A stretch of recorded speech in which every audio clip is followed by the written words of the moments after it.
生死轮回无人替啊，在你生生死死死死生生，在轮回的过程当中，没有一个人能代替啊。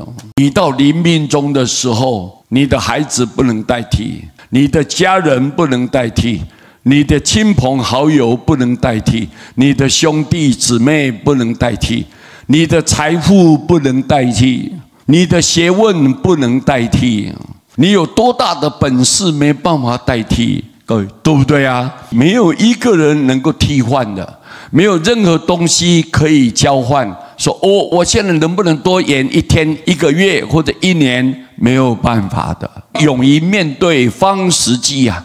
你要勇敢的去面对生死的大问题，你要面对它，这个才是最实际的功夫了。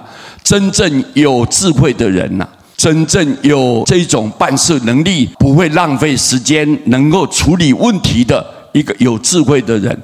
所以勇于面对才是真正的实际处理问题。我们面对问题，然后我们勇敢的去解决问题，对不对啊？这个才是真正智慧的人。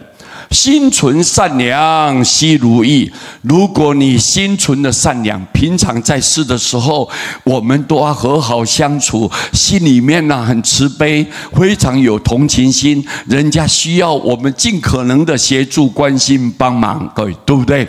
你心存的善良，那么以后你整个的人生活在世间一口气的时候，你印途开通，人人敬重，大家都很疼爱你、恭敬你。各位，你觉得你是一个被需要的人，哎呀，很好，一切都很如意。仰靠弥陀最得力啊！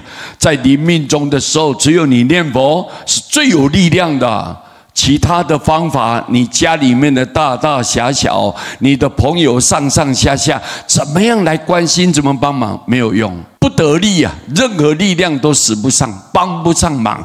只有你唯独那个时候念到一句佛号，那么阿弥陀佛救度，佛光普照，接引你跳出这六道轮回，往生西方净土。各位听懂吗？听懂，很好。所以师父告诉你们，这个才是重要，各位对不对？